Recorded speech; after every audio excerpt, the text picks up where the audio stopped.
Mal schauen, ob unser Lauf so weitergeht wie in den bisherigen 5 Spielen. Da haben wir ja 5 Siege geholt. Regensburg ist heute der nächste Gegner. Die nächsten Parts werden dann ein bisschen simuliert.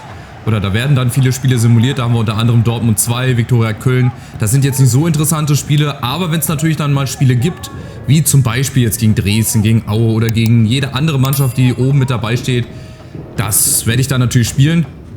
Aber wir wollen natürlich auch ein bisschen weiterkommen hier in der Saison. Ne? Ich will jetzt hier nicht 38 Spiele live zeigen. Das wäre auch vom Zeitmanagement her, also wäre das glaube ich gar nicht machbar, weil bald kommt der EAFC 25. Das Voting wird, ja, denke ich auch in den nächsten Tagen oder nächste Woche vielleicht mal gestartet, dass ihr da auch Zeit genug habt, eure Vereine in die Kommentare zu schreiben und so weiter. Das werde ich dann in dem jeweiligen Video erklären. So, ich möchte heute gerne Sieg Nummer 6 haben, aber ich glaube, das wird nicht so einfach, weil ich habe das Gefühl, wir haben zwar den besten Kader, auch von den Gesamtstärken her der Spieler. Wir haben halt nur Diekmeyer und Fröde, die so ein bisschen aus dem Raster rausfallen.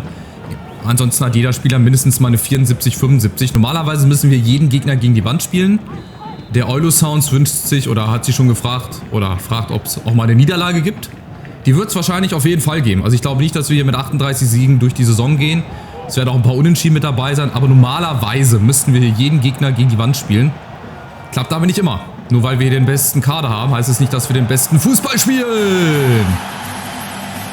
Aber wir müssten es. Und wir gehen jetzt hier 1:0 in Führung durch. Ich glaube, Piazza war es. Erstmal den Greedy. Und es war Piazza. Auch Neuzugang, natürlich. Freier Spieler. Bis auf Fröde, Gustafsson und Diekmeyer sind auch alles Mexikaner, die ich irgendwo von der Straße aufgegabelt habe. So, schönes Tor. Ist wahrscheinlich auch zu halten, aber bei den Keepern hier in Liga 3... da gehen halt auch mal solche Bälle rein. Also 1:0, frühe Führung, sehr, sehr wichtig. Da könnten wir uns in so einem kleinen Rausch reinspielen. Ihr seht, wir sind in den Zweikämpfen eigentlich immer hoch überlegen. Aber es gibt dann auch so kleine Sequenzen, wo man dann halt einfach nicht verteidigen kann. Wo die Verteidigung total offen steht, warum auch immer. Hier zum Beispiel, das wäre gerade richtig schief gegangen, wenn Fröde den nicht bekommen hätte. So, und Diekmeyer, der Blitzsprinter hier. Na, müsste jetzt mal eigentlich hinterlaufen. Ist schon wieder ein rüdes Foul. Holt sich gleich die nächste gelbe Karte ab. Ah, ne, da gibt es nur eine Ermahnung, okay. Aber Regensburg, die lang schon ganz schön zu. Angudu Diekmeyer, der muss eigentlich längst wieder hier auf der Außenbahn sein. Das ist seine Seite und jetzt irgendeine in der Mitte finden. Vielleicht hinten Huerta. Oh, das macht er klasse. Schöner Seitfallzieher, ja. Bisschen Spaß hier. Der Zirkus, der in der Stadt ist, darf natürlich auch nicht fehlen. Und da macht es natürlich auch Spaß, wenn du so Dinger hier hast, wenn der reingeht. Tor des Monats oder Jahres oder hast du nicht gesehen. Und hier kannst du eigentlich immer schön Druck aufbauen. So, wieder Gustafsson, das ist Wahnsinn. Wie viele Bälle der nicht nur heute abfängt, sondern auch generell in der Saison bislang. Fröde genauso, die stehen eigentlich immer richtig. Fast immer richtig. Da musst du eigentlich nur den richtigen Moment abwarten, weil ihr seht, die wissen nicht wohin. Klar, die Bälle, die werden irgendwie durchkommen durchs Mittelfeld, weil es das Spiel so will. Oder auch solche Szenen hier, Hein. Der weiß gar nicht, wie das geht hier, sich den Ball vorbeizulegen. Der ist total unsicher.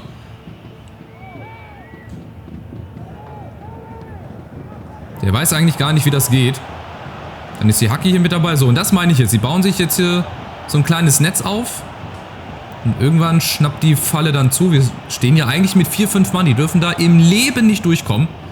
Dann reicht so ein Ball in den Strafraum oder zum Elfmeterpunkt fast aus, damit es hier gefährlich wird. So, nächste Chance. Antuna. Der hat jetzt mal die rechte Seite und der muss eigentlich auch allen davonlaufen. Und Quinones lässt sich da fallen. Den kriegt er. Und jetzt einfach querspielen. Wo kommt er denn? Oh, Piazza. Und jetzt dann schießt halt Gustafsson. Und da konnte ich gerade nicht schießen. Da standen wieder 2, 3 Mann. Der wäre eh geblockt worden. Hier, schaut euch das an, was die für eine Mauer immer aufbauen. Da kann ich auch gegen die schlechteste Mannschaft hier spielen. Das ist irgendwie aus Australien oder aus der irischen Liga. Die Mannschaft mit der niedrigsten Bewertung, Gesamtbewertung, selbst da hätte ich wahrscheinlich keine Chance. Selbst die würden gefühlt die chinesische Mauer da aufbauen und alles wegverteidigt bekommen. Und nur, wie gesagt, weil wir hier die besten Spieler haben, heißt es nicht, dass wir auch jedes Spiel gewinnen.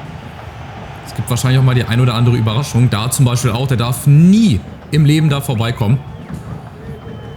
Aber es ist halt dritte Liga, ne? Was willst du machen? Das Spiel muss natürlich auch so ein bisschen die dritte Liga hier simuliert bekommen.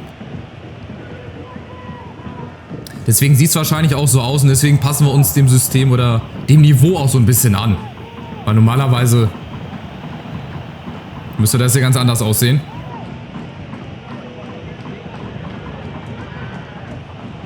Eisenhut. Da stehen wir eigentlich auch wieder mit vielen Mann, aber irgendwann ist halt die Lücke da. Wir stehen auf dem Fünfer. Ich muss mal ein bisschen was verändern. Ich muss mal die Regler irgendwann mal verändern.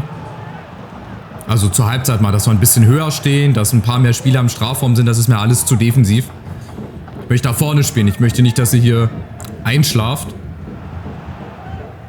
Aber wenn ich halt hinten tief stehe, kann ich halt auch nicht hoch pressen. Logisch, oder? Wenn man tief steht, kann man nicht hoch pressen. Könnte eine Weisheit sein. Schreibt's mal auf. So, Queen Onions. Oh, jetzt legt er sich den Ball nach außen. Ich war durch. Ich hätte mich einfach nur um 180 Grad drehen müssen, dann wäre ich vorbei gewesen. So, Piazza. Auch wieder ein gutes Beispiel. Haben wir auch den Zweikampf gewonnen, aber Eisenhut, der schafft es da irgendwie durch. Nächste Chance, Queen Onions. Der muss eigentlich nach außen. So, der muss durchlaufen. Antuna ist nicht im Abseits. Nee, da braucht er gar nicht die Hand heben. Hand runter da. So, hinten da winkt er schon. Huerta. Oh, der war zu weit. Der war zu weit. Schade. Gut, aber so kann man die erste Halbzeit beschreiben. Wir machen viel nach vorne, gewinnen viele Bälle. Regensburg war zweimal gefährlich. Im Strafraum. Ja, einen Schuss haben wir abgefälscht. Nein, der kann nicht abpfeifen. Jetzt pfeift er ab.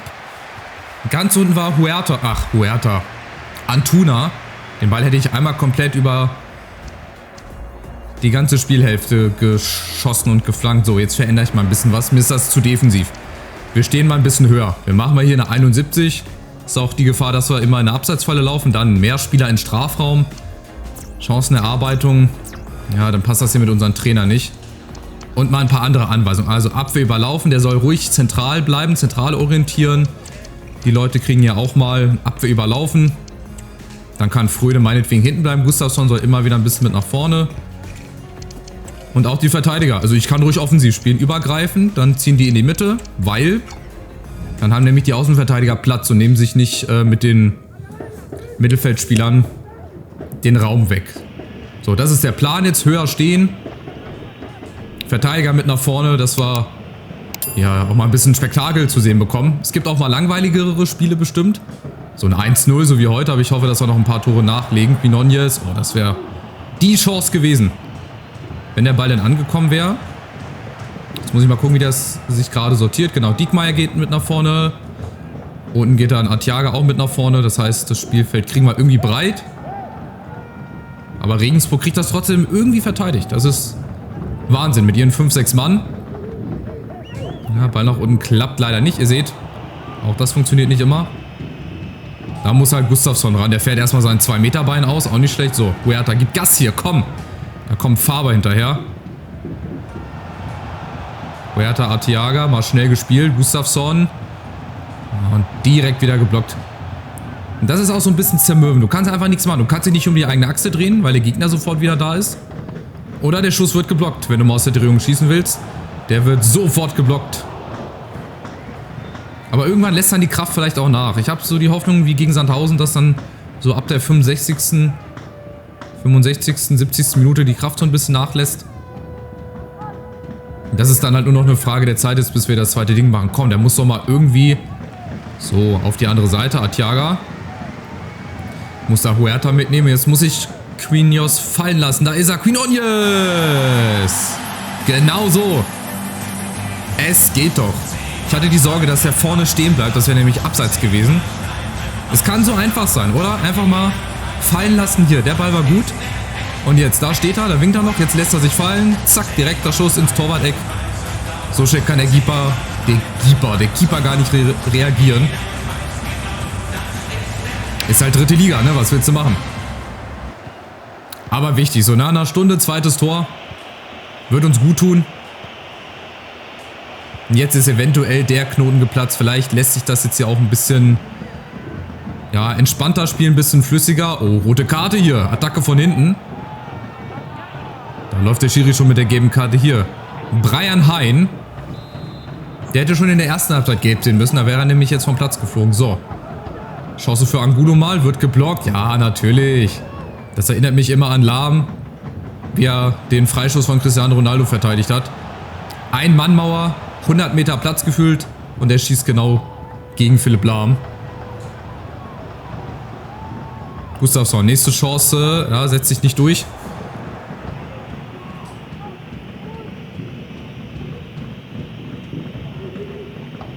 So, aber auch hier, nächster Ballgewinn. Ganz easy peasy, Quinones, nächste Chance. Oh, auf Antuna, schön durchgelegt. Drittes Tor. Gut, da war die Abwehr jetzt aber auch irgendwie nicht so im Bilde. Der Keeper hätte auch theoretisch rauskommen können, aber Antuna ist halt pfeilschnell.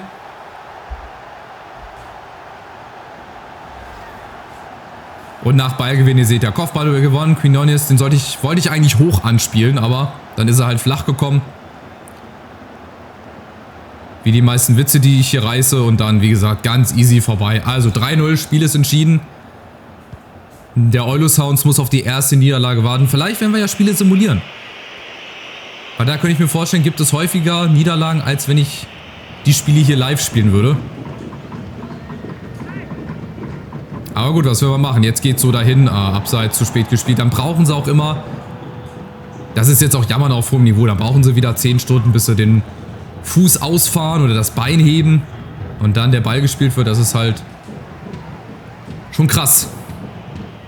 Das ist wirklich schon krass.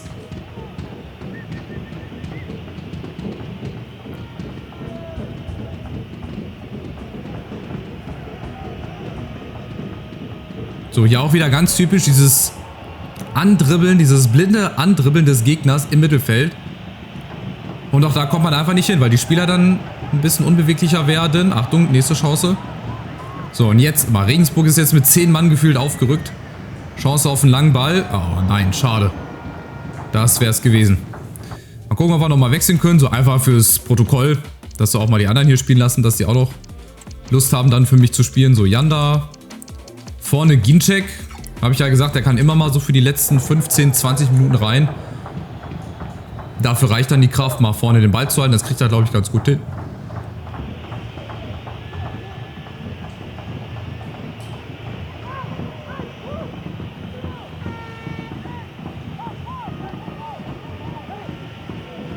So, hier, das ist die perfekte Chance, den Ball zu gewinnen. Aber ich schaff's nicht. Mit 2 Mann, das ist so bestimmt. Das ist so simuliert. Da könnt ihr mir erzählen, was ihr wollt. Das ist so vorhergesagt, dass ich da nicht den Ball gewinnen darf.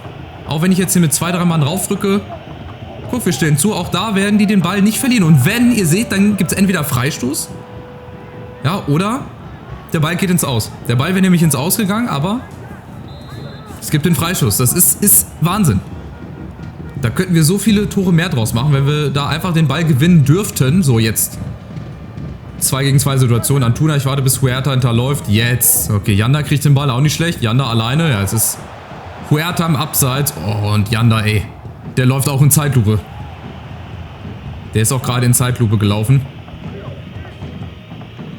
Das ärgert mich, wenn sie das irgendwie überarbeitet haben in EAFC 25, dass man auch solche Bälle dann mal gewinnen darf und dann direkt zum Gegenkonter einleitet, dann ist das schon mal eine gute Neuerung, was das Gameplay betrifft. Ich glaube aber nicht, dass sie das verändert haben, weil es, glaube ich, niemanden gibt, dem das explizit auffällt.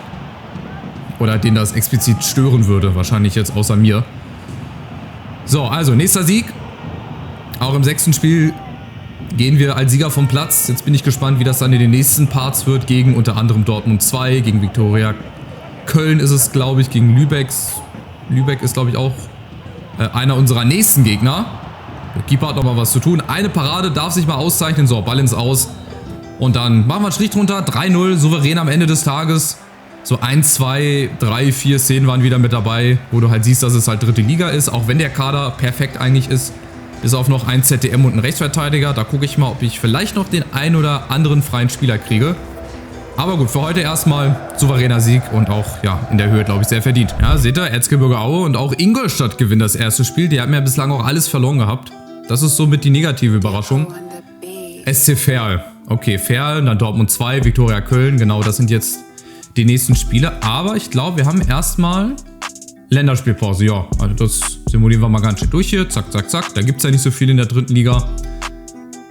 Alles okay bislang. Und dann gucken wir auf die nächsten Spiele. Dann gucken wir auf die Tabelle. Und dann ist auch schon wieder Schluss für den Part. So, wir haben jetzt Verl, Dortmund 2, Viktoria Köln. Das werden wir alles simulieren. Und auch Lübeck, glaube ich. Also wir werden 4 Spiele simulieren. Dann Rot-Weiß Essen und Aue würde ich eigentlich gerne spielen, alleine von den Namen her. Rot-Weiß Essen und Erzgebirge Aue, weil sie halt oben stehen. Dresden dann auch, Ingolstadt. Also die nächsten 4 Spiele danach könnten wir auch wieder live spielen. Dann haben wir Mannheim, Bielefeld würde ich auch wieder live spielen. Die haben auch ihr echtes Stadion, glaube ich, ne? Halle Ulm, das könnte ich noch simulieren. Münster und dann geht es ja schon wieder los mit der Rückrunde hier. Lübeck, Münster, Viktoria Köln, dann sollten wir eigentlich relativ schnell durchkommen hier durch die Saison. So, die Tabelle, also ungeschlagen als einziges Team. Nein, Quatsch, Dresden und Aue sind noch ungeschlagen. Der halbe Osten steht hier oben. Dresden, Aue. Gut, das war's. Mehr Ostclubs gibt's gar nicht. Halle, okay. Und das war's dann so. Dortmund 2 hat noch keinen Sieg. Aufgepasst, gegen uns werden sie den ersten Sieg holen. Also perfekt, klar, mit der Truppe nach wie vor. Wir könnten gerade nochmal drauf gucken. Die einzigen Baustellen, wenn du so willst, ist halt wirklich Diekmeyer und Fröhl. Ansonsten hat jeder mindestens eine 74. Ne, Piazza hat eine 73. Quinones vorne hat eine 78, 76. Also da werde ich mich nochmal umgucken. Rechtsverteidiger, zentral defensives Mittelfeld. Vielleicht werde ich auch mal umstellen auf ein kompaktes 4-2-3-1, weil dieses breite... Ich gucke einfach mal, ob ich das auch spielen darf, ob das mit unseren Trainern hier zu vereinbaren ist. Dann würde Huerta da spielen, Piazza da. Ne, warte mal, andere Seite. Rechter Flügel, linker Flügel, genau, Angulo Gustafsson. Vielleicht liegt mir dieses Kompaktere einfach mehr. Und dann werde ich auch gleich mal, ihr seid jetzt live mit dabei, das mal einstellen. So, Zentrale orientieren. Die sollen ruhig zur Mitte ziehen. Dann kommen nämlich die hier mit nach vorne. Mit angreifen, ja, sollen ruhig mit angreifen, warum nicht? Umgekehrt, dann stehen wir auch hier ein bisschen höher. Wir machen mal eine 69. Also, die Tiefe auf 69. Also, ich mache jetzt hier nicht 69. That's what she said, so.